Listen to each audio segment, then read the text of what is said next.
Eu não sei se começar a gravar. Então, estamos iniciando a nossa aula do curso de Python aplicado à matemática e vamos passar por uma rápida revisão.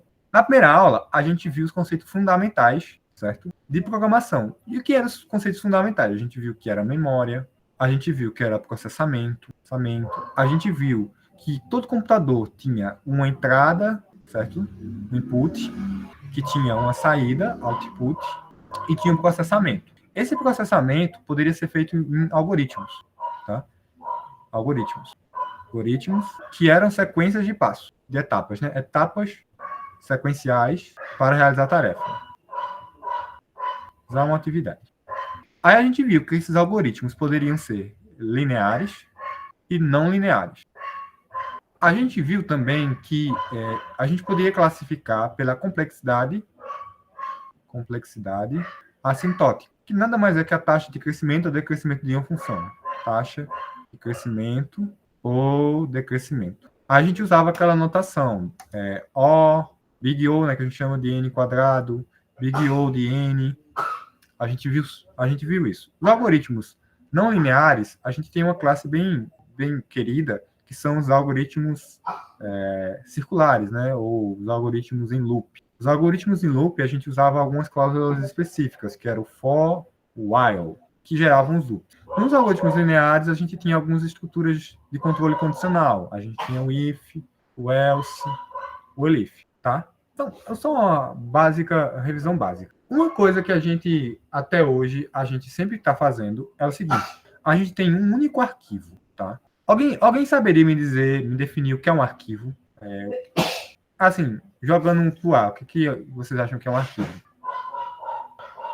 Alguma Eu ideia? queria ter um espaço para armazenar dados. Uma boa resposta. Tá? Na programação, a gente chama de arquivo, tá?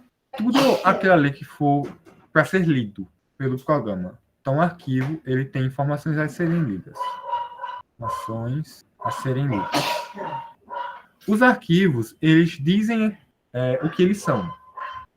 Como assim eles dizem o que eles são? O nome dele, por exemplo, quando eu dou o nome do arquivo, texto.txt, eu estou dizendo que ele é do tipo texto. É como se fosse um tipo de dado. Se eu digo, por exemplo, programa.py, esse .py me sinaliza que é um arquivo Python.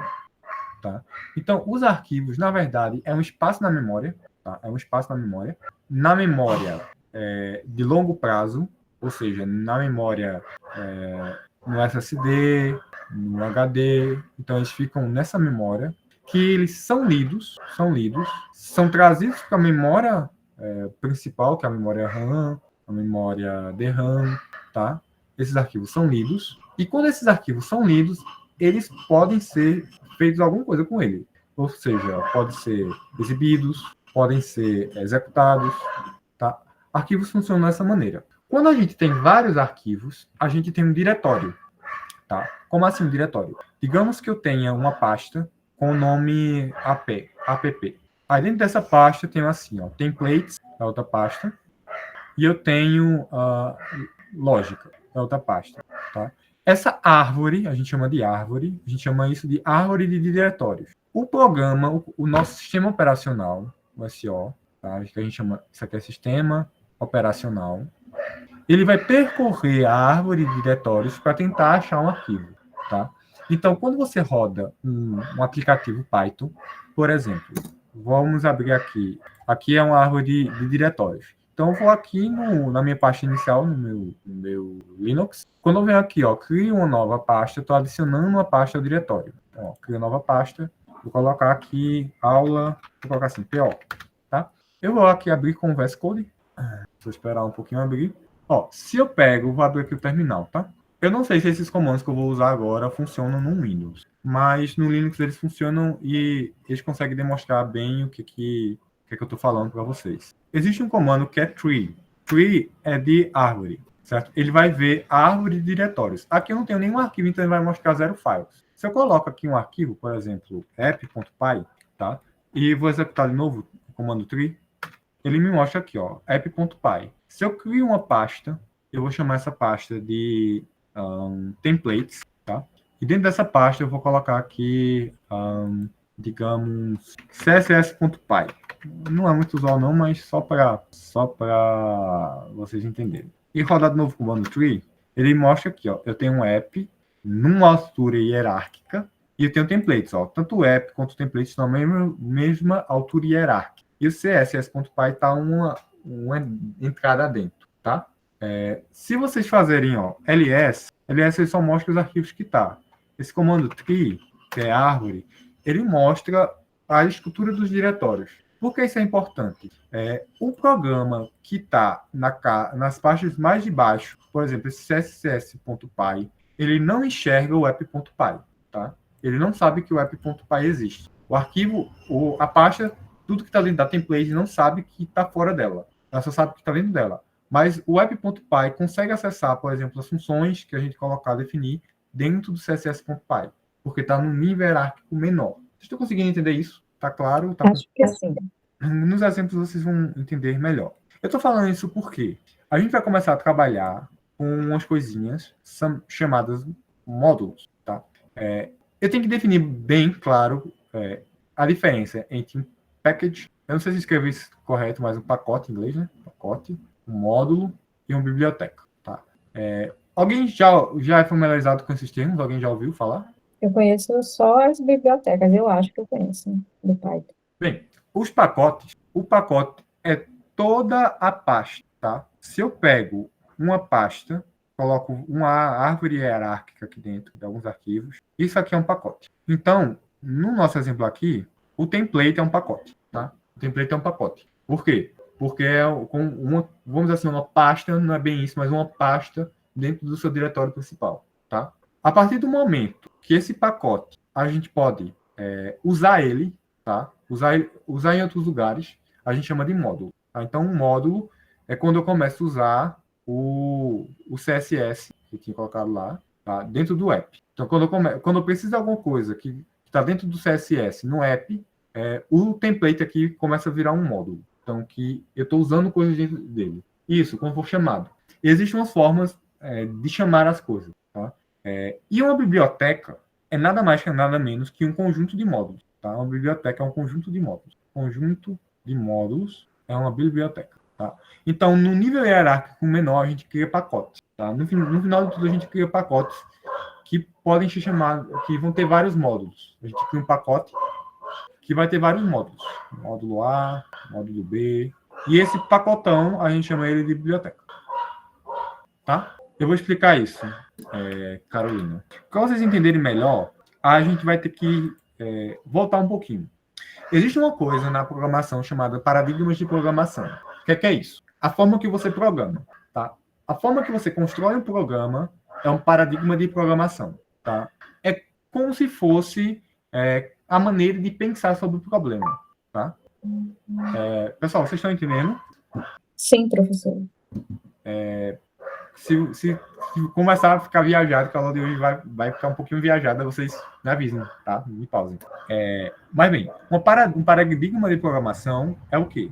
É uma forma de pensar sobre o código, de como organizar o código. Tá? Até então, a gente tem programado como? A gente tem pegado um arquivo. Tá? Primeira coisa que a gente tinha feito, a gente estava trabalhando no Colab. No Colab, a gente estava fazendo só linhas de código.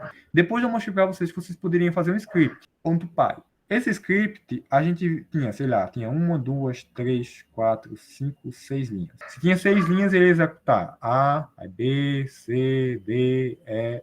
Talvez ficasse repetindo aqui dentro do E, aí depois ia para o F. Tá? Ele sempre ia uma sequência. Tá? Esse tipo de programação que tem uma estrutura, a gente chama programação de paradigma estruturado. Tá? Programação de paradigma estruturado. Por quê? Porque tem uma estrutura sequencial. Então, a gente tem sequências, seleções, repetições e subrotinas. Subrotinas são funções. Qual a vantagem da gente usar um paradigma estruturado? A legibilidade, a facilidade de manutenção e a portabilidade. Qual a desvantagem? A gente, para fazer projeto grande, aí começa a complicar. O pessoal que estava fazendo o código com as matrizes começou a perceber isso, que o código começava a ficar muito complexo e meio ruim de entender. A pessoa mesmo não estava entendendo o que estava acontecendo. Isso é comum de paradigmas estruturados. Quando o código começa a crescer, ou o algoritmo começa a ficar complicado, o paradigma estruturado começa a não resolver os problemas da gente. Por quê? Por causa da limitação, que a gente está fazendo tudo linha a linha. Tá? Aí vocês me perguntam, existe outra forma de programar além dessa? Alguém saberia me falar outro tipo de paradigma de programação? Professor, se eu estou entendendo o que o senhor está falando, é como se chegasse num determinado. Quando a gente está fazendo essa programação dessa forma que você está explicando, a gente tem um limite, né? E aí eu penso que entraria as bibliotecas, que elas praticamente elas conseguem, como é que eu posso dizer? A gente não precisa escrever tanto código, porque ela já vem entendido ali o que é parte do que a gente quer. Por exemplo, para definir o número pi, né? Que a gente não, a gente coloca um comando e o programa ele já entende que aquele código que a gente colocou ali, né? PI é o número pi, alguma coisa assim nesse sentido. Justamente as bibliotecas que a gente usa do Python, eles vão vão beber do conceito que a gente vai aprender hoje, tá? O que acontece? Para deixar bem claro para quem não pegou ainda, já deu um spoiler aí. Ó, uma programação estruturada, tá? Ela vai seguir linha a linha. Ela pode ter um loop, pode ter um if, mas ela sempre está dentro do mesmo arquivo. É isso que eu estou querendo dizer, tá? Ela sempre está dentro do mesmo arquivo e sempre que está seguindo uma ordem lógica. Você não está criando coisas a mais. Está sempre dentro daquilo ali e vai seguir aquela ordem. Mesmo que entre em loops e tal, mas ela vai seguir aquela ordem. É diferente de uma abordagem. Por exemplo, como seria fazer em programação, tá, estruturado um programa que funcione como uma fração? Como é que a gente poderia fazer uma fração? Eu dizer assim, eu quero construir uma fração. Alguém teria uma ideia? Não é colocar, dividir um número pelo outro, né? Numerador e denominador. Só que a gente tem alguns problemas. Por exemplo, quando eu rodo isso aqui, acho que na primeira aula eu tinha mostrado para vocês que isso aqui era para dar que valor? 0,3, 0,2 menos 0,1. Era para dar zero, né?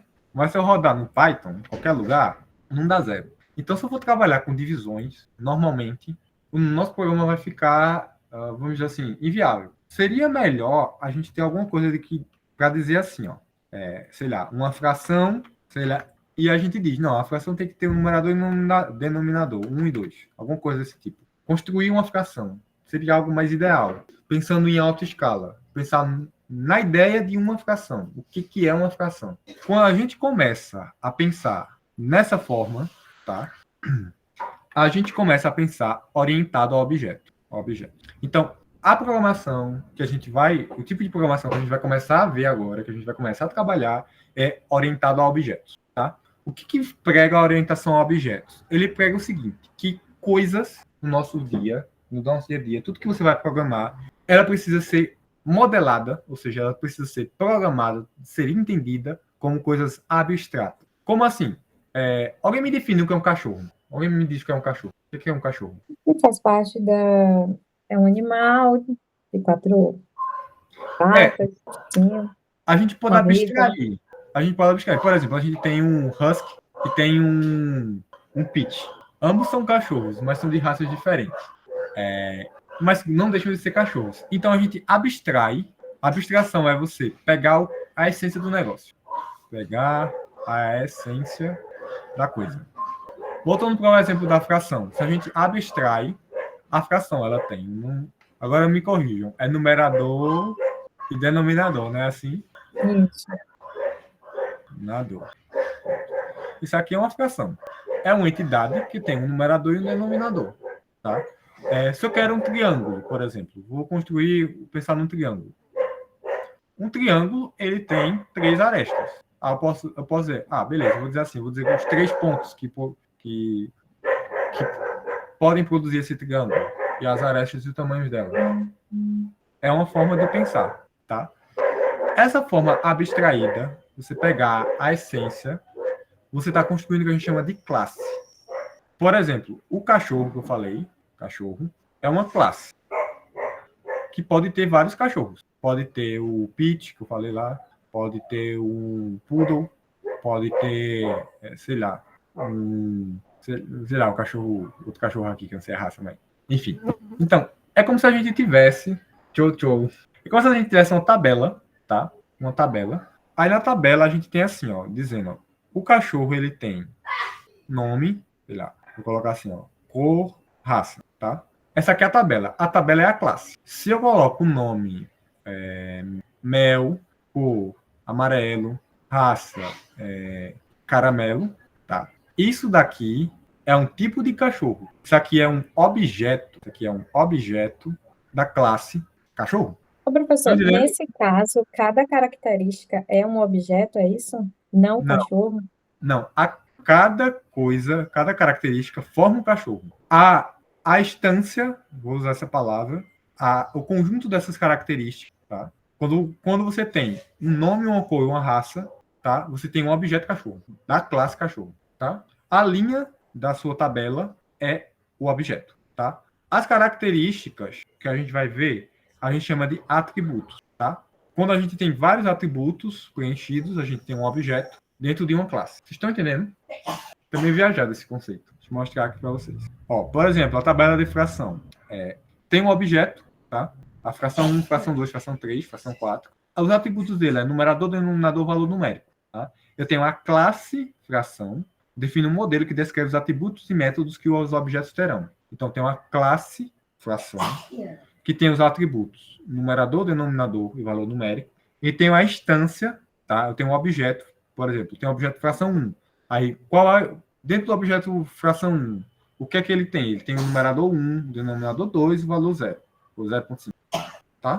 No contexto de classe, quando um objeto faz alguma coisa, a gente chama de método. Cada fração existente é uma fração. Isso é uma fração. É um objeto da classe fração. Tá?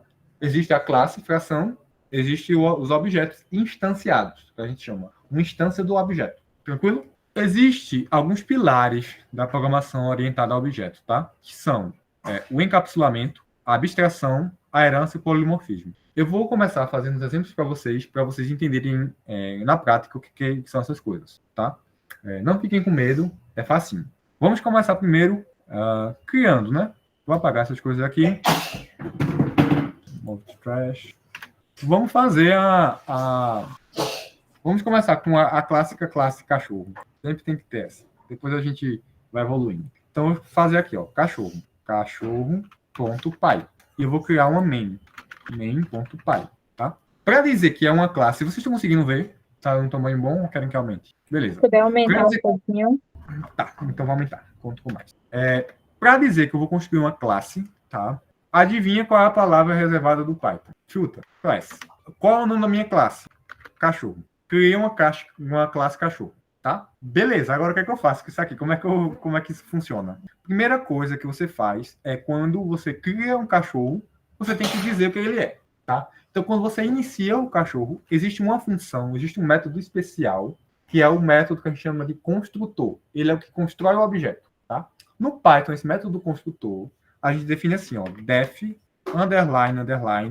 init, _. Eu vou mostrar para vocês, não se assustem, tá? Essa estrutura. Vamos lá, com calma. Eu tenho um cachorro, a classe cachorro, tá?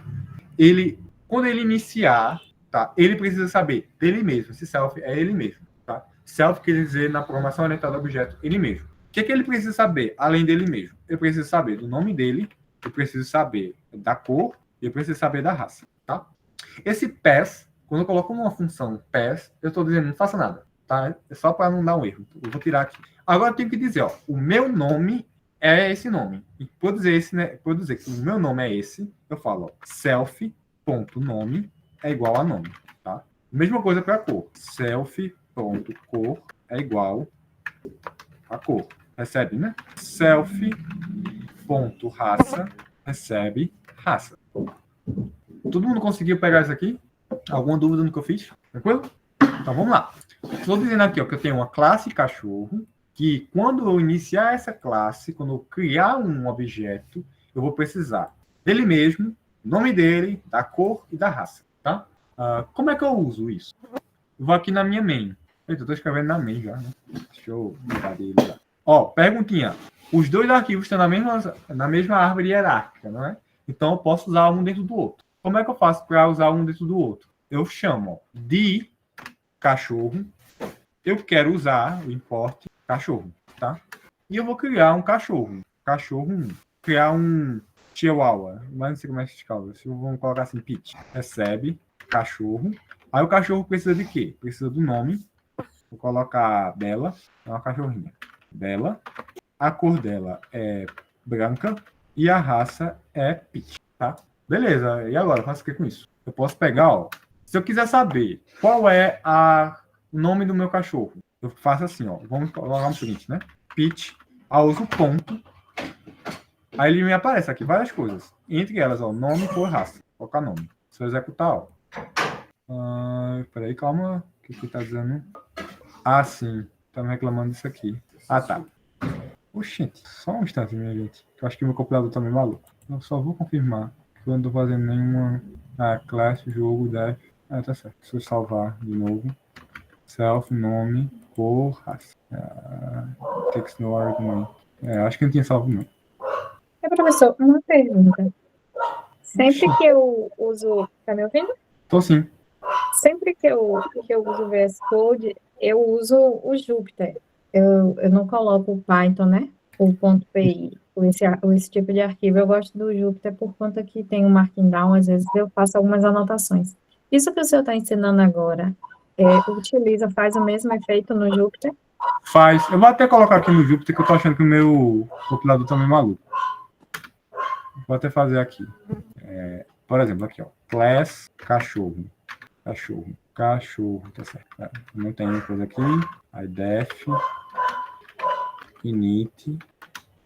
Aqui já apareceu. Eu tô achando que ou eu escrevi alguma coisa errada, ou nome, cor, raça. Acontece, viu, minha gente? Às vezes o Python enlouquecer. É mais comum do que parece. Cachorro. Ok. Rodou normal. Pronto, vou rodar aqui. Ó, tá vendo? Pitch, marrom, pitbull. Eu vou tentar copiar o que eu fiz aqui. Eu acho que você não colocou o init lá no outro, né? Não, coloquei. Não vi. Ó. Já sei o que foi. Escrevi errado, init. Foi isso. Aqui, vamos rodar. Run Python. Agora foi. Tá vendo? Mas conseguiram acompanhar como foi que eu fiz isso aqui? Perfeitamente. Beleza. Mas eu recomendo vocês começarem a aprender. Podem usar, ó, funciona também. Mas comecem a usar o VS Code, comecem a se acostumar que tem algumas coisas que vocês só vão conseguir fazer realmente com estruturas de arquivos maiores, tá? Então a gente viu, ó, beleza, a gente tem um objeto, ele tem uma classe, a gente fez uma instância desse objeto. Agora vamos fazer outra instância, vou colocar assim, ó, eu vou pegar a instância que já tem, eu vou mudar de nome, vou colocar o nome pitbull, vou colocar assim, ó, print pitbull.name. Run Python. Ó, ele printou Bela e Pete. Mas isso aqui tá chato, só pegar nome e coisa. Não, agora a gente pode definir uma função aqui dentro. Essa função vai se chamar de método, tá? Então a gente pode definir um método. Quando a gente define métodos, que a gente diz que vai usar na classe, a gente tem que colocar o self como parâmetro, tá? Estava uma dúvida. O que significa init? Assim. O init, ele é um método construtor. Eu estou dizendo o seguinte, quando eu quiser criar um cachorro, a primeira coisa que você vai fazer é isso, tá? É isso que diz o init. Aí vamos dizer que eu vou mandar o cachorro latir, tá?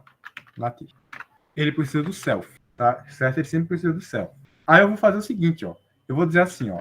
Print self.nome, ou seja, o meu nome está latindo. Tá? Alguém sabe o que quer dizer que esse código aqui vai fazer? Vocês estão... Calma. Um por vez. Eu vou colocar assim, ó. Pitch. Ele vai pegar o nome do cachorro aí. E vai depois aparecer que está latindo. Latir. Pitbull.latir. Pronto, ó. Bela está latindo. Pitch está latindo. Facinho, né? Alguma dúvida nisso? Não. Posso sim. Vou pegar o guia aqui e vocês ficam olhando.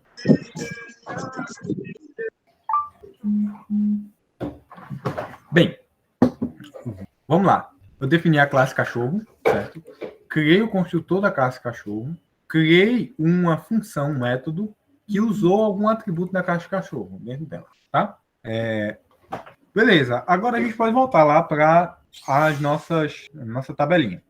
A primeira coisa que eu falei para vocês dos pilares da orientação a objeto é a abstração. O que é isso? é você começar a pensar as coisas em alto nível. Deixar de pensar. Por exemplo, quando vocês estavam trabalhando lá com a matriz. Se vocês tivessem pensado a matriz como uma matriz, certo? Não como uma lista, poderia ter facilitado um pouco o trabalho de vocês. Pensar a matriz como matriz de fato. Como é assim que eu quero dizer?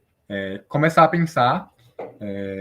a matriz tem a linha, colunas e tal, e você começar a fazer alterações nas linhas e nas colunas. Isso é o que as bibliotecas, que tanto vocês amam, fazem. Tá? Nada menos que eles fazem é isso. As bibliotecas, eles são classes super gigantescas, com várias classes, certo? São várias classes juntas, né, que você acessa métodos dessas classes, entendeu?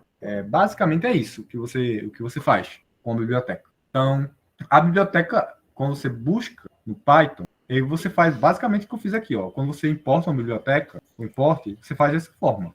Você vai instalar aquele pacote, aquele código, e você vai chamar ele, tá? Então, a orientação a objeto, ela proporciona uma maior abstração. Permite apresentar características essenciais dos objetos do mundo real de forma simplificada em software. Que a gente foca nos detalhes relevantes e esquece os irrelevantes. Isso é a abstração. O encapsulamento. O que fala o encapsulamento? Veja só, o encapsulamento é justamente isso que a gente fez aqui, ó. Quando a gente cria o construtor e o nome dele fica guardado dentro dele, a raça fica guardada dentro dela e a cor fica guardada dentro dela, você está encapsulando, você está guardando dentro de uma cápsula aqueles valores. Então, essa é o segundo pilar da orientação a objeto. O primeiro é a abstração, o segundo é encapsulamento, tá? Então, o encapsulamento agrupa dados, atributos, operações, métodos em uma única unidade, que é a classe, tá? Aí a gente entra em dois pilares que eu tenho que mostrar para vocês, que é a herança e o polimorfismo. O que é herança? Você pode criar uma classe de outra classe, tá? Como assim? Digamos que eu tenha animais, tá? Eu vou criar uma classe aqui, animais, tá? A classe animais. Aí eu crio o construtor dela, criei o construtor, beleza? Eu vou dizer que só que o animal, por enquanto, só tem nome, tá? Só para facilitar. Aí eu vou criar uma função aqui, def faz barulho. Ela faz assim, ó, print latindo. O que vocês acham? Isso tá certo? A função barulho não está dentro da classe. Tá dentro da classe. O problema é o seguinte.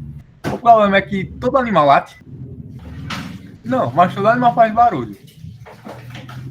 Então, para isso, a gente cria um conceito na orientação a objeto que é herança. Ou seja, você herda de algo. Eu posso criar esse método, tá, como sendo um método vazio, a princípio. E eu posso, lá em animais, ó, lá em cachorro, eu posso herdar essa classe. E eu herdo assim. A partir desse momento, eu vou ter que fazer def faz barulho. Ó, quando eu faço assim, ó, return super faz barulho, ele vai pegar da minha classe que eu estou herdando. Esse super é da superior, ou seja, do animal. Mas eu quero, vamos dizer assim, só para vocês entenderem, eu vou colocar aqui, ó, animal fazendo barulho. Animal fazendo barulho. Se eu fizer assim e vir chamar aqui, ó, você faz barulho, vamos para o file. Ó, animal faz barulho. Eu chamei o cachorro, dentro do cachorro. Mas como ele herda de animal, ele herda todas as coisas. Eu posso adicionar mais coisas, mas ele herda o nome e ele herda a faz barulho. E eu estou dizendo que a função faz barulho é da classe animal, que foi de quem herdou. E a classe animal chama animal faz barulho. Só que eu posso modificar isso. Alguém ia falar? Professor, nesse caso aí, cachorro não precisa definir nome de novo dentro dele, né? Ele já vai herdar de animais, né? Já vai herdar de animais. Mas no caso aí ainda está colocado. O Python deixa especificado para ficar mais legível. Mas eu posso modificar as coisas. Eu posso fazer assim, ó. Print latino. Print latino. Se eu executar agora, latino. Conseguiram entender o que é uma herança? Professor, se o senhor puder, faz uma revisão do início até aqui, porque para mim, depois do cachorro, quando passou por mãe e por animais, eu me perdi. Bom, vamos lá. Eu falei que é meio viajado hoje. A gente começou com o cachorro, não foi? O cachorro, ele era um animal. Ele é um animal, isso aí é óbvio. Mas a gente definiu um construtor, tá? Que era, quando a gente chama ele, quando a gente inicia, ele tem o nome, a cor e a raça. Aí a gente disse que o cachorro pode latir. Aí eu disse, não, Celso, o nome está latino. Beleza. Só que a gente pensou, vamos criar agora uma classe animais. Beleza, criando a classe animais. Aí a gente falou, ó, tem um início, que um animal tem um nome. E o animal, ele faz barulho. Aí eu tinha colocado primeiro aqui, ó, latir. Nem todo animal late, só os cachorros que latem. Então, o que a gente faz? A gente faz a classe cachorro herdar da classe animais. Ou seja, ser uma filha da classe animais. Então, a gente diz que os cachorros são animais. Quando a gente herda, a gente diz que cachorros são animais, tá? Aí, quando eu herdo uma classe, eu tenho que implementar as funções que estão nele. Por exemplo, faz barulho. Se eu não implemento nada, por padrão, ele vai me retornar isso aqui, ó. Esse super. Super é superior.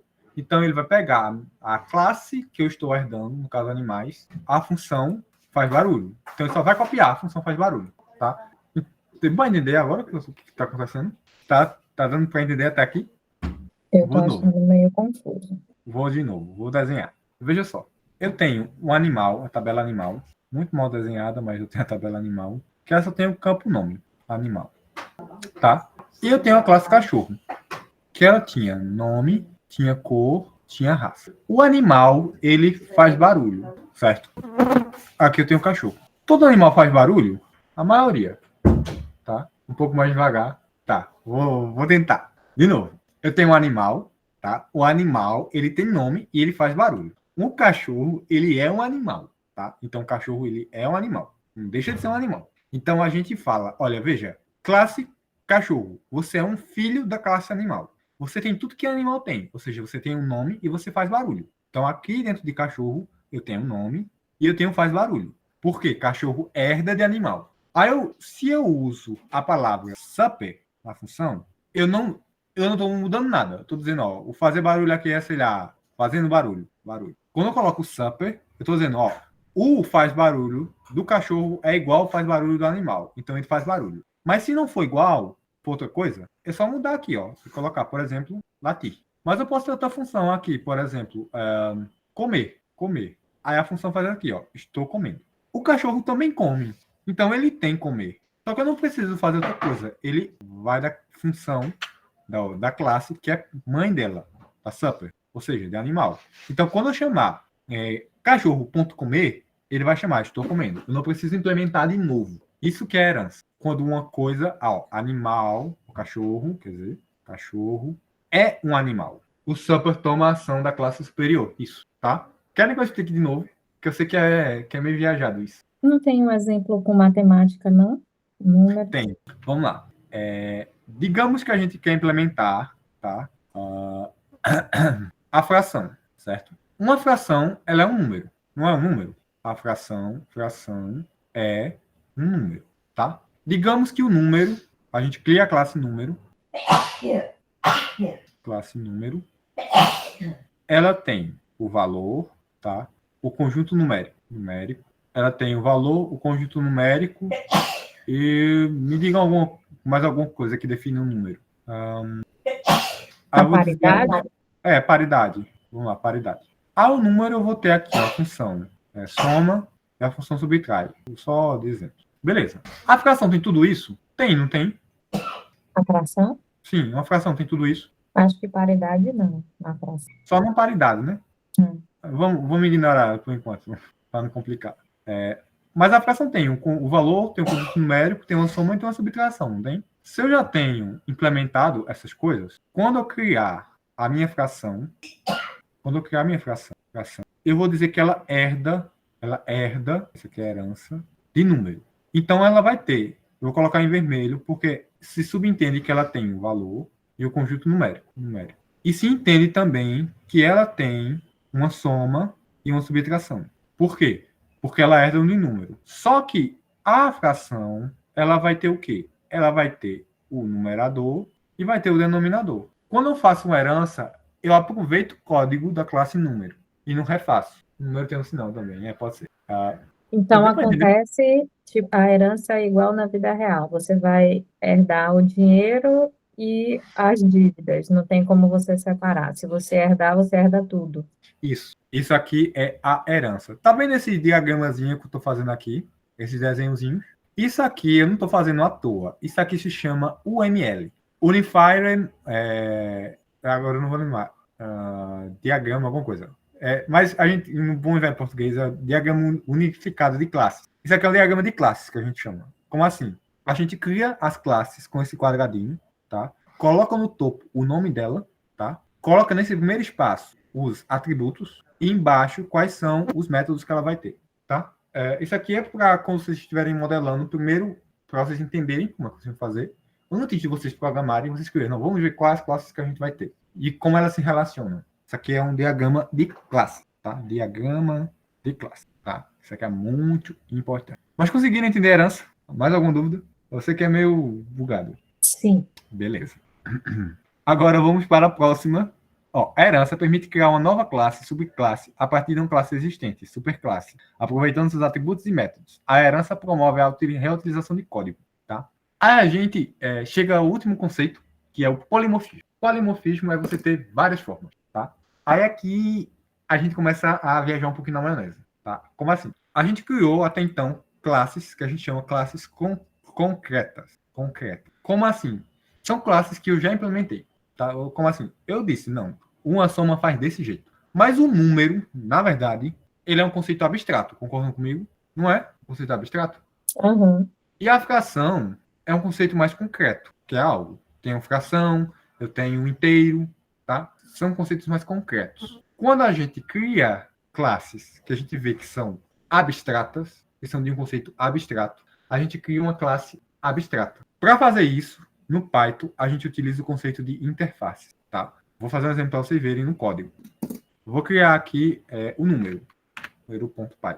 A gente vai buscar uma classe interna do Python, que tem um nome bem engraçado, que é ABC, tá? Import ABC e abstract method. Eu estou dizendo que do arquivo ABC, né? Eu importo a classe ABC e o método abstract method, tá? Então, é isso que eu estou dizendo. Aí eu vou criar uma classe aqui número. Class número. E ela vai herdar ABC, tá? Vocês estão me acompanhando? Sim. Beleza. Aí agora o que eu faço? Eu vou definir o init, né? Aqui tudo tranquilo. Só que aqui eu não faço nada, tá? Vamos dizer que o número... Aí o que eu passo aqui? Eu quero que todo número tenha um valor, tá? Eu quero que todo número tenha um valor. Tenha mais o quê?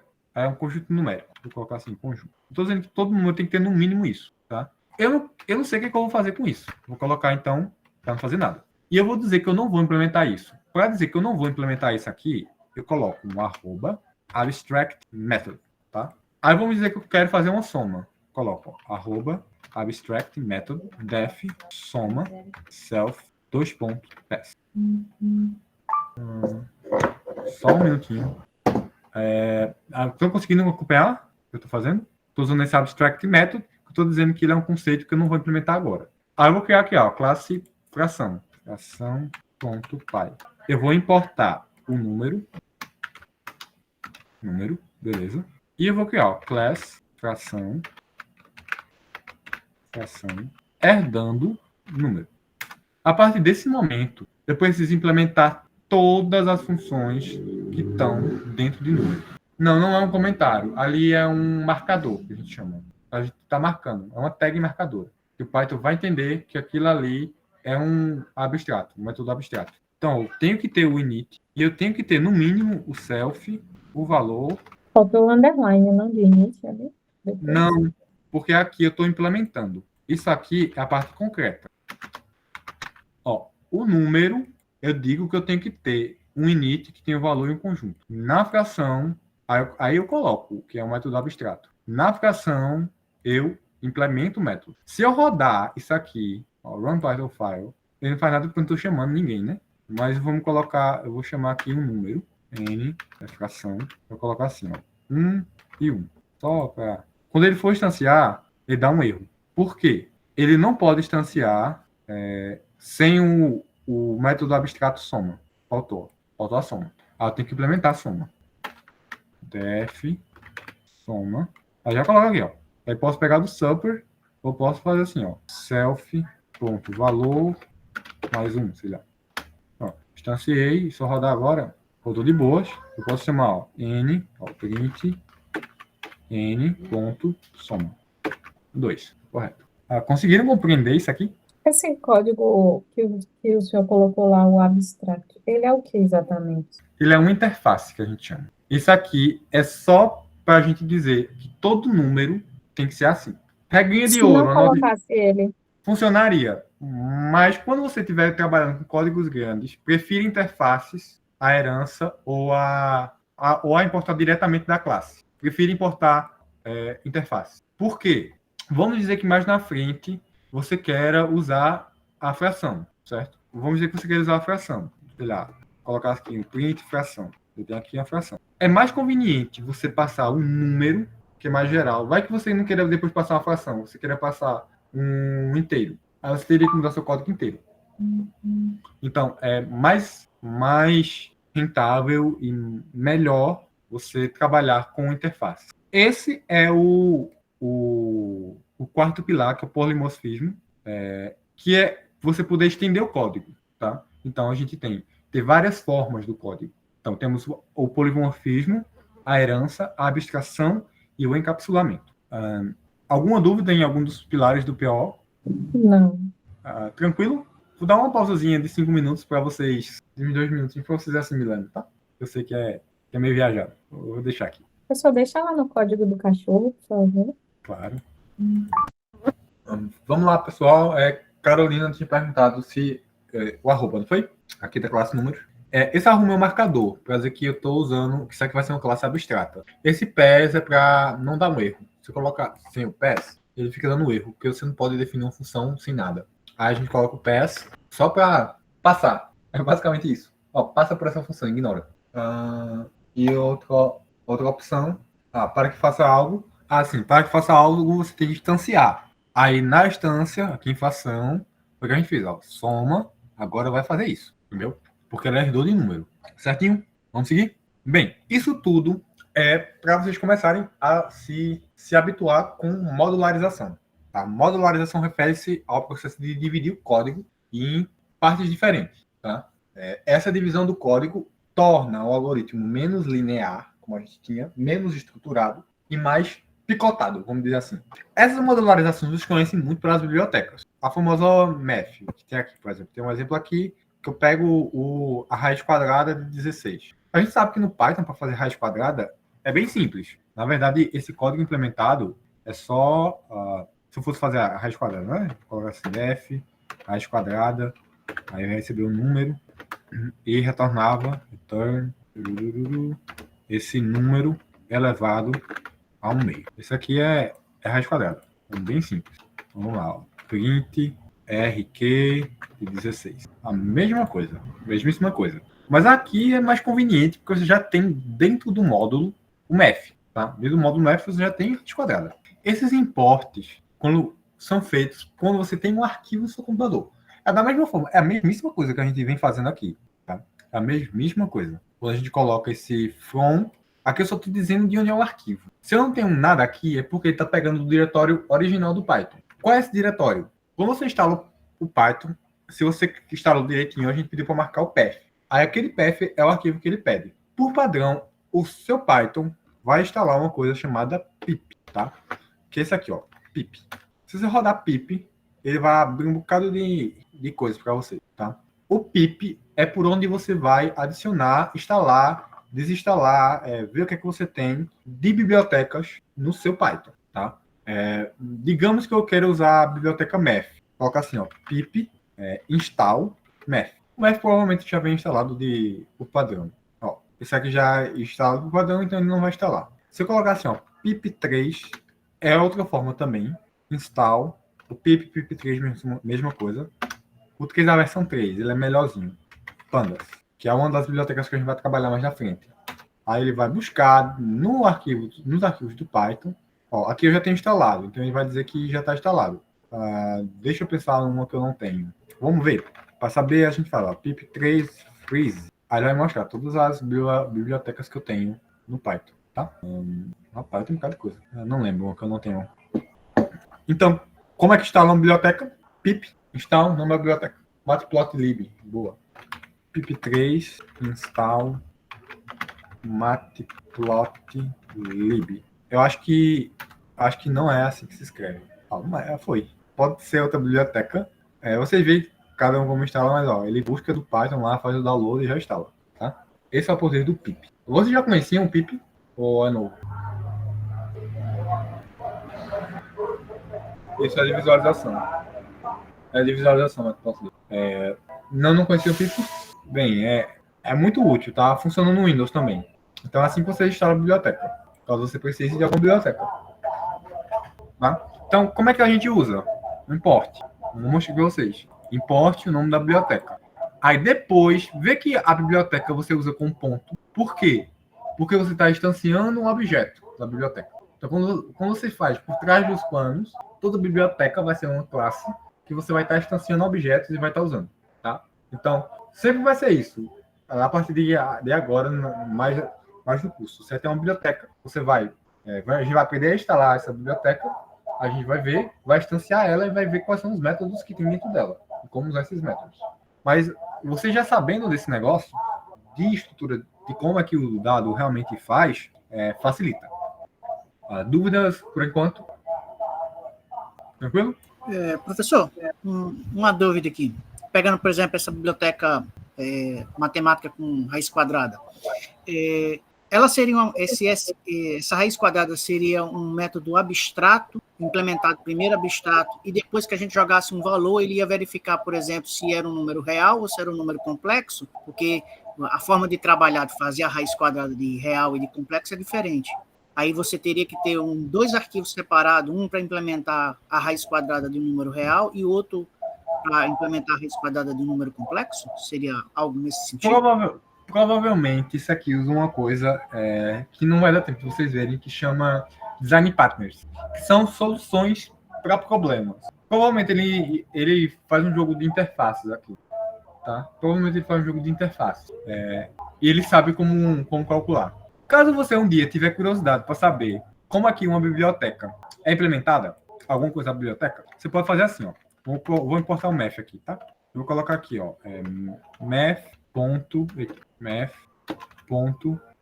raiz quadrada. Se você pegar no seu teclado, digitar Ctrl e dar um clique, você vai para a implementação dela. Deixa eu carregar aqui que vai. Vou no VS Code. Pronto. É assim que ela foi implementada. Tudo aqui, ó, tá? Aí, se você quiser se aventurar para entender como é que a biblioteca funciona, dá um clique, um Ctrl e um clique, você vai. Isso funciona para a implementação da gente também, tá? Se tiver aqui no main, quiser ir para latir, você Ctrl clique, ele vai para latir, caso vocês tenham dúvida. Bem, agora a gente chega na segunda parte da aula. Hoje a aulinha está um pouquinho pesada, que é a persistência de dados, tá? Quando a gente constrói coisas no Python, a gente quer que outras pessoas usem. Tá? Essa é a ideia. Por exemplo, eu estava construindo, esse é um aplicativo de relatórios. Eu vou tentar rodar isso aqui para vocês. Espero que o Python só um... Deixa eu ver se vai ter. Sem o ambiente virtual. Vou tentar em outro... Tentar aqui. Aqui tá mais fácil. Pronto. Veja só. Isso aqui foi feito em Python, tá? Com uma biblioteca chamada Flask. Que você pega os dados que estavam implementando um negócio de consulta de dados. Isso aqui foi a primeira versãozinha que eu estava fazendo. Bem besterol mesmo. Nela aqui, eu estou subindo o servidor, tá? E estou usando, aqui, ó, usei a biblioteca, importei ela, o Flask, fiz algumas coisinhas. Usei os templates, que fiz, isso aqui é HTML, tá? Para visualizar. E fui fazendo, ó. Cada coisinha dessa aqui, ó. app.run, fazendo uma chamada do método run.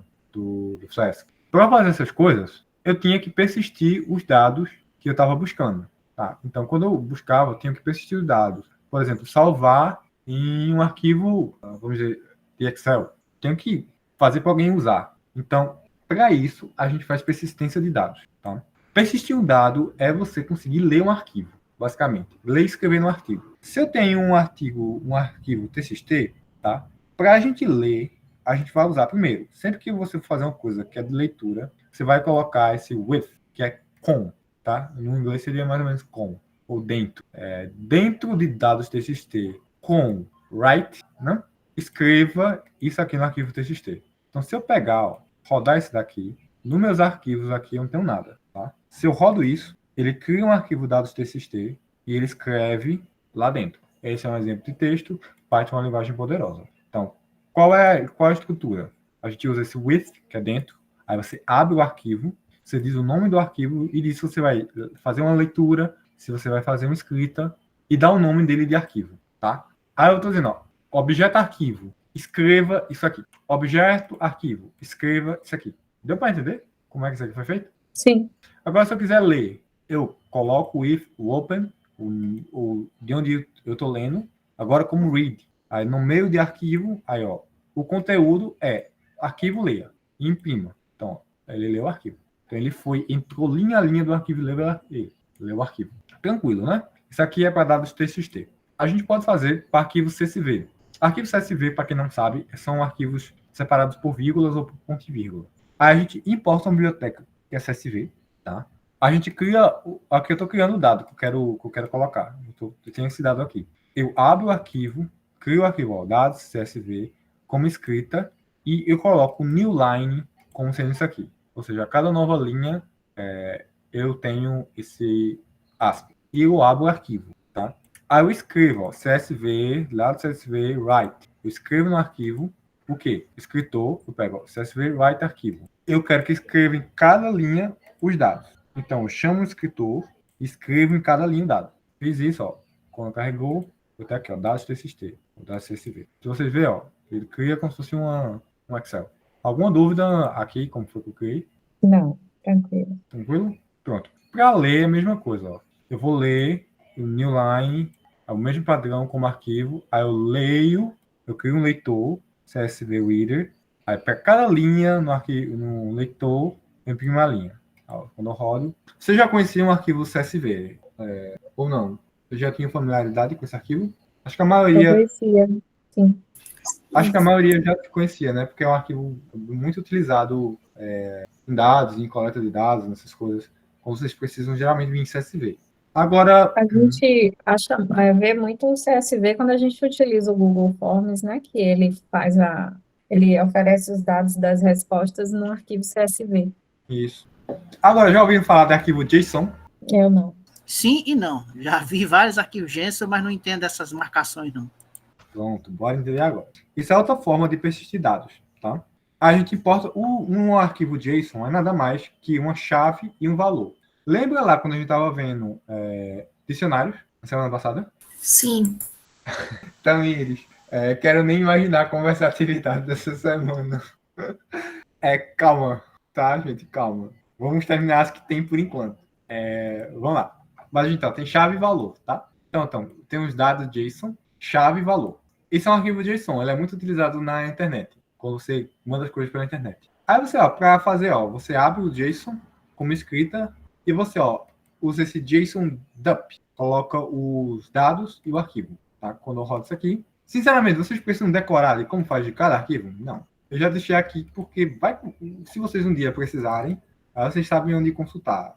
Ele criou o JSON. Agora, uma coisa interessante no JSON é o seguinte: você pode salvar um objeto no JSON. Como assim? Veja só, eu poderia salvar aqui um cachorro. Eu poderia salvar vários cachorros dentro desse arquivo JSON, tá? E poderia depois montar de novo aquele objeto. Então eu posso meio que salvar o objeto e montar de novo, se eu quiser. Vamos dizer que você está fazendo um jogo, tá? De alguma coisa. E você pode parar o jogo do nada e quando voltar tem todos os seus dados. Como é que isso é implementado? Eles criam JSON de todos os seus objetos e quando você loga de novo, ele carrega o JSON dos seus objetos. É assim que eles fazem, tá? Falando em atividade, olha só o que a gente vai fazer. Um jogo. Mas eu não vou mostrar agora para vocês, porque eu não terminei de escrever. Mas eu vou postar a atividade junto com um videozinho, porque eu sei que vocês vão ter dúvida, então eu já vou fazer um vídeo mais de boa. Aí vocês vão terminando as atividades que vocês têm, tá? E eu vou postar. Mas eu vou começar implementando algumas coisas, alguns conceitos que vocês vão precisar provavelmente para esse jogo, tá? Até aqui todo mundo conseguiu entender esse negócio de JSON, de como você persiste um dado, quer persistir um dado e tal. Tá tranquilo? Comentários? Tranquilo não tá não, né? Mas a gente pega o vídeo depois e assiste de novo. Sinceridade é tudo. A primeira coisa que eu falei, uma das primeiras coisas que eu falei na aula de hoje foi uma árvore de diretórios. Esse nome é meio esquisito. Árvore. Por que árvore? Vamos lá. Bora um pouco nas persistências. Pessoal, para vocês que ficaram meio maluquinhos na persistência de dados, não se preocupem em decorar aquelas coisas de função, tá? Caso vocês precisem salvar alguma coisa, sei lá, eu preciso salvar em TXT uma coisa que salvou. Aí vocês procuram lá, não, como é que eu salvo? É assim. Então, copia e cola. Não gasta neurônio com isso, não. Só para vocês saberem, ó, tem como vocês salvarem dados em um arquivo e tem como vocês lerem dados em um arquivo. Sendo ele CSV, sendo ele TXT, sendo ele JSON. JSON é muito usado por objetos. Essa é a ideia. Mas não tenham medo de testar as coisas. Não vai quebrar o computador. E se vocês não verem aplicações, também não tem para que complicar o código de vocês, né? Mas, enfim, eu estava falando de árvore. A árvore é uma coisa que a gente chama na programação de estrutura de dados, tá? O que é uma estrutura de dados? Quando a gente tinha lá as listas, o array, eu falei que aquilo ali, por exemplo, uma lista assim, era uma estrutura de dados, tá? Isso aqui é uma forma de guardar dados. Guardar dados. É uma forma de guardar dados. Mas não assim só dessa forma. Eu vou criar primeiro uma forma diferente de guardar dados com vocês, antes de ir para a árvore, que é uma lista encadeada. Como assim?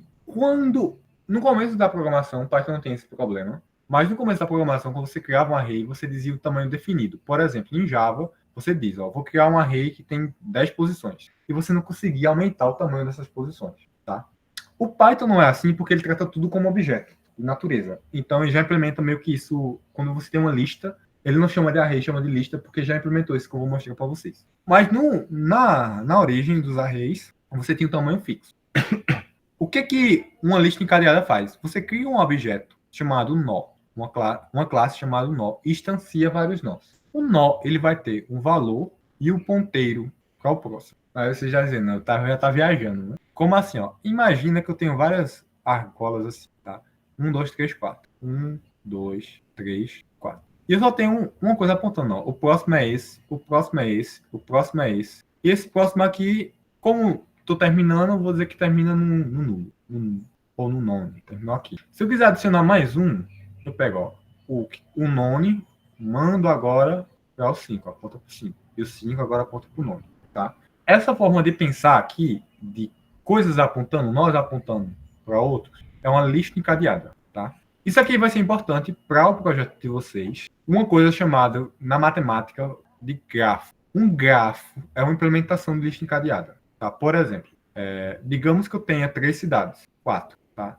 E eu tenho aqui as distâncias, por exemplo, 3 km, 4 km, 5 km, 2 km, essa do meio, 3 km. Pronto. Aqui é a cidade A, B, C, D. Como é que eu consigo, por exemplo, descobrir qual a menor distância nessa cidade? Tá?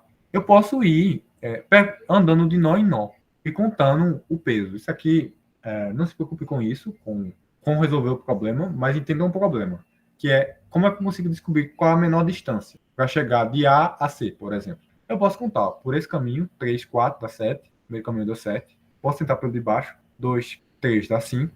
Posso tentar 2, 5, 4 e já dá mais. A gente viu que o menor caminho era esse aqui, ó. Mas como é que ele sabe para onde vai? Como é que o aplicativo, por exemplo, do mapa sabe? Ele sabe porque tem alguma coisa apontando para ele. O A aponta para o D, D aponta para o C. Tá? Isso são ponteiros. E a mesma ideia da lista encadeada aqui. Vamos implementar ela? Primeira coisa, a gente precisa de uma classe nó. Tá? Então, a gente tem class nó. Tá? O nó, quando eu começo, ele tem um valor e tem o próximo. Então, eu vou colocar aqui, self.valor, recebe valor, self.próximo, recebe próximo. Pronto. Eu quero implementar direto nesse arquivo. Existe uma forma de fazer isso sem você precisar criar outra classe, outro arquivo para dizer que está rodando no main. Você faz assim, if name igual, abre aspas, esse underline igual main. Pronto. Aqui você executa. Então, isso aqui é para dizer que você está executando fora da classe, para você ter certeza. Aí eu vou criar aqui, non n1. Eu não vou colocar o próximo direto aqui não, tá? Não faz sentido criar o próximo sem o valor. Eu vou colocar assim, vou criar uma outra função, adicionar próximo. Set próximo. Aí agora sim, self.próximo recebe próximo. Aí a função precisa receber o self, para saber que tem muita classe. Beleza. N1 vai receber nó com valor de 1. N2 vai receber um nó com valor de 2. Aí eu posso colocar assim, ó. N1.set próximo, N2. O que eu estou fazendo? Eu estou encadeando uma coisa na outra. Tá? Estou dizendo que o próximo dele é esse. Eu posso printar os valores. Ó. Eu posso ir entrando em cada um e dizendo assim, ó. Print N1.próximo. Se eu colocar, ó, ele printou o endereço na memória. O que isso quer dizer? Esse número aqui, malucão, é onde ele está guardado na memória. Eu não estou pegando o valor. Para pegar o valor, eu tenho que dizer, ó, me deu o valor. Próximo ponto, valor. Se eu rodar de novo, 2. Eu posso criar mais um próximo, vou criar um novo nó. N3 recebe nó 3. N2, ponto, 7 próximo, N3. Aí, ó, eu vou colocar assim, ó, o próximo do próximo. Aí pega o 3. Entenderam isso? O que foi que eu fiz aqui? E se quisermos imprimir os 3 valores, professor, como seria? Você pode fazer uma chamada recursiva, para ele ficar chamando o próximo. Assim, ó. Eu vou colocar dentro de nó não. Vou criar uma função aqui, tá? Def imprimir. Aí, o imprimir, eu vou precisar do nó inicial. Nó inicial. Tá? O final, eu vou colocar sendo nulo. Tá? Nó 4 é um nó final. Pode dizer que eu estou terminando. Não. Estou dizendo que ele não existe. Tá? E eu vou dizer que o próximo do N3 é o nono. N4. Aí eu faço assim, ó. While nó. Vou colocar assim, nó. Nó diferente de none. Print nó ponto valor. E o nó agora passa a ser o nó ponto próximo. Aí eu vou agora, ó, imprimir do nó 1. Aí imprimir, ó. Ele imprimiu esses outros porque a gente mandou para ele imprimir. Foi aqui, ó. Mas eu posso parar. Então, 1, 2, 3. Ele encadeou. Tá? Dúvidas? Okay. Bem, eu posso trabalhar nesses nós de formas diferentes. E uma das formas é em árvore. Eu posso ter um nó inicial. Esse aqui chama árvore binária, tá? Eu tenho um nó inicial. Vou dizer que é 5, por exemplo. E eu vou colocar todos os valores menores que 5 sempre à esquerda. Por exemplo, se eu vou colocar o valor 3, eu coloco aqui. Ó. Se eu vou colocar o valor 7, eu coloco os valores menores sempre à esquerda e os maiores à direita. Eu posso colocar o 2 aqui e o 4 aqui. Posso colocar o 6 aqui e o 8 aqui. Isso aqui é uma árvore. Para quem lembra da busca binária, qual a vantagem de construir isso? Porque aqui eu já tenho meio que, ó, se eu quero procurar o 7, tá? Eu procuro. É o valor? Não. É maior ou menor? Maior. Vou para cá. O valor é bem mais rápido de buscar. Tá? Isso aqui é uma árvore binária. Isso aqui é uma estrutura de dados. E se você perceber, é só isso. Ó. Eu tenho um nó que vai sendo apontando para outro nó. E assim vai. Tá? Então, eu consigo agora ter mais liberdades de fazer coisas. Agora, esse nó, o valor que está dentro dele pode ser qualquer coisa. Isso aqui pode ser uma árvore de decisão. Por exemplo, você está fazendo alguma coisa de probabilidade, certo? E estatística. Aí você tem lá as árvores de decisões. Isso aqui, a árvore binária, é uma implementação de uma árvore de decisão. Tá? Então, para a gente poder fazer aquelas estruturas de árvore de decisão, porque não tem biblioteca pronta para isso, aí você precisa implementar uma árvore. Mais ou menos o conceito. Tá tranquilo, pessoal? O que é uma árvore binária? Alguém tem alguma dúvida? Silêncio quer dizer que não. Bem, a aula de hoje era isso. Vou parar a gravação aqui, tá?